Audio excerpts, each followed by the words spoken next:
Assalamualaikum warahmatullahi wabarakatuh. Di sini saya akan menjelaskan tentang tata cara pelaksanaan dari uji jalur. Di sini saya menggunakan 4 variabel, yaitu ada X1 umur, regulasi diri dengan X2, motivasi belajar dengan Y, dan indeks peluang keberhasilan belajar akhir semester dengan variabel Z. Kemudian kita buka pada program SPSS. Kita menuju pada variabel view. Di sini kita akan memberikan penamaan. Pada NIM beri keterangan X1 dengan label umur.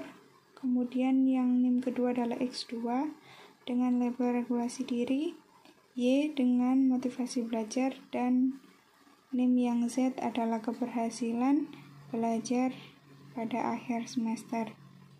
Kemudian yang lainnya bisa diabaikan saja. Kemudian kita klik data view. Di sini sudah ada 3 kolom, X1, X2, Y, dan Z.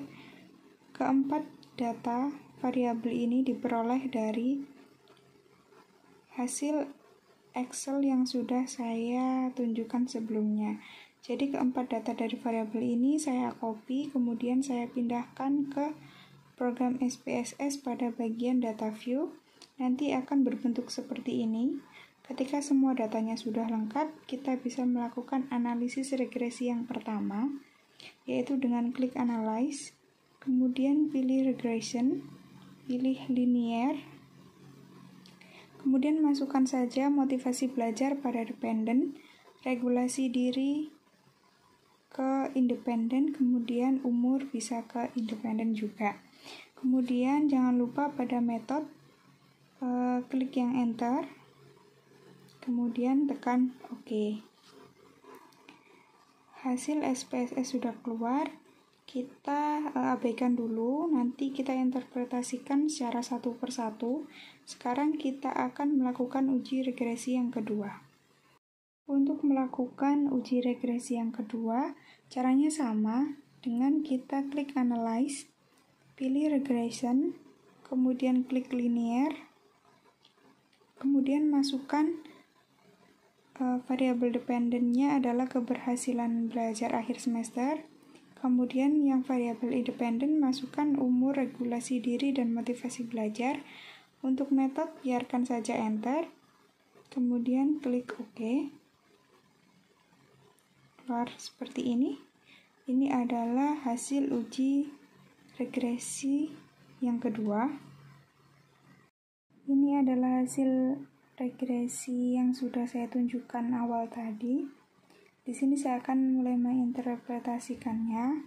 Jadi di sini kita lihat atau yang dapat kita jadikan acuan adalah pada output regresi model 1, pada bagian tabel koefisien dapat diketahui bahwa nilai signifikansi dari kedua variabel, yaitu ada X1 sebesar 0,986 dan X2 sebesar 0,000. Hasil ini memberikan kesimpulan bahwa regresi model 1, yaitu variabel umur, tidak berpengaruh signifikan terhadap motivasi belajar, sedangkan regulasi diri berpengaruh signifikan terhadap variabel motivasi belajar. Kemudian kita lihat pada besarnya R2 yang terdapat pada model Sumari adalah sebesar 0,196, yang artinya sumbangan pengaruh variabel umur dan regulasi diri terhadap motivasi belajar adalah sebesar 19,6%, dan sisanya sebesar 80,4%. Untuk nilai E1 dicari dengan rumus menghasilkan nilai sebesar 0,896. Ini adalah hasil dari uji regresi model jalur kedua. Berdasarkan output regresi model 2 pada bagian tabel koefisien, diketahui bahwa nilai signifikansi dari ketiga variabel, yaitu X1 sebesar 0,436, X2 sebesar 0,961, Y sebesar 0,472, yang artinya lebih besar dari 0,05.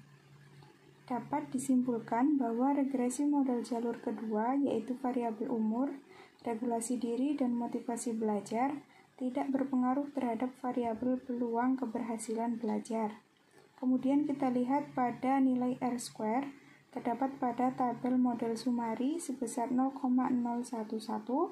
Hal ini menunjukkan bahwa kontribusi X1, X2, dan Y terhadap Z sebesar 1,1%, sementara sisanya sebesar 98,9% yang tidak kita uji.